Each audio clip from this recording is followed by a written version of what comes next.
Dalam zamannya majulah berperang Nebukadnezar, Raja Babel. Lalu Yoyakim menjadi takluk kepadanya 3 tahun lamanya.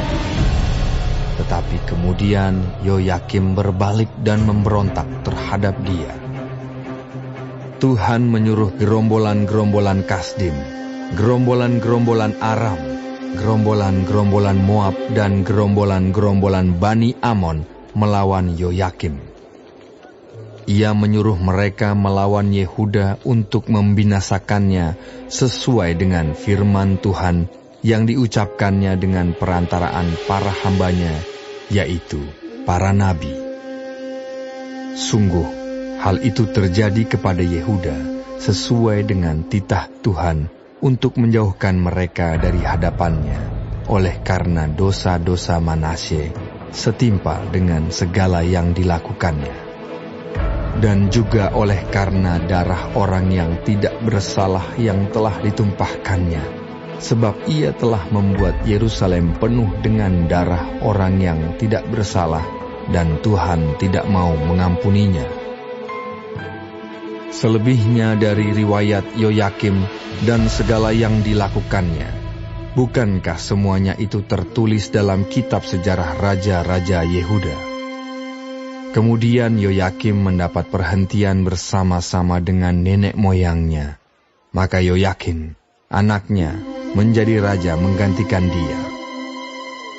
Raja Mesir tidak lagi keluar berperang dari negerinya, sebab Raja Babel telah merebut segala yang termasuk wilayah Raja Mesir, mulai dari sungai Mesir sampai ke sungai Efrat. Yoyakin berumur 18 tahun pada waktu ia menjadi raja, dan 3 bulan lamanya ia memerintah di Yerusalem. Nama ibunya ialah Nehusta binti Elnatan dari Yerusalem. Ia melakukan apa yang jahat di mata Tuhan, tepat seperti yang dilakukan ayahnya. Pada waktu itu, majulah orang-orang Nebukadnezar, Raja Babel, menyerang Yerusalem dan kota itu dikepung. Juga Nebukadnezar, Raja Babel, datang menyerang kota itu, sedang orang-orangnya mengepungnya. Lalu keluarlah Yoyakin, Raja Yehuda, mendapatkan Raja Babel.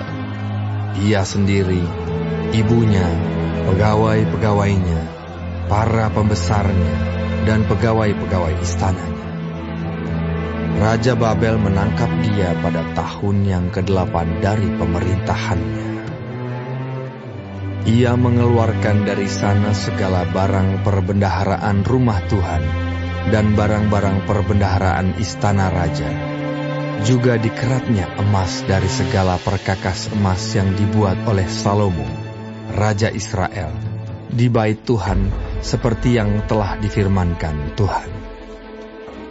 Ia mengangkut seluruh penduduk Yerusalem ke dalam pembuangan, semua panglima dan semua pahlawan yang gagah perkasa, 10.000 orang tawanan, juga semua tukang dan pandai besi. Tidak ada yang ditinggalkan, kecuali orang-orang lemah dari rakyat negeri. Ia mengangkut Yoyakin ke dalam pembuangan ke Babel, juga ibunda raja, istri-istri raja, pegawai-pegawai istananya dan orang-orang berkuasa di negeri itu, dibawanya sebagai orang buangan dari Yerusalem ke Babel. Semua orang yang gagah perkasa, 7.000 orang banyaknya, para tukang dan para pandai besi, 1.000 orang banyaknya. Sekalian pahlawan yang sanggup berperang dibawa oleh Raja Babel sebagai orang buangan ke Babel. Kemudian Raja Babel mengangkat matanya, paman Yoyakin, menjadi raja menggantikan dia dan menukar namanya menjadi Zedekia. Zedekia berumur 21 tahun pada waktu ia menjadi raja, dan 11 tahun lamanya ia memerintah di Yerusalem. Nama ibunya ialah Hamutal binti Yeremia dari Libna. Ia melakukan apa yang jahat di mata Tuhan, tepat seperti yang dilakukan Yoyakim.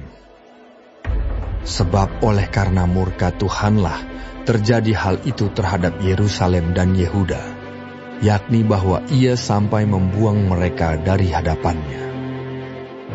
Zedekia memberontak terhadap Raja Babel.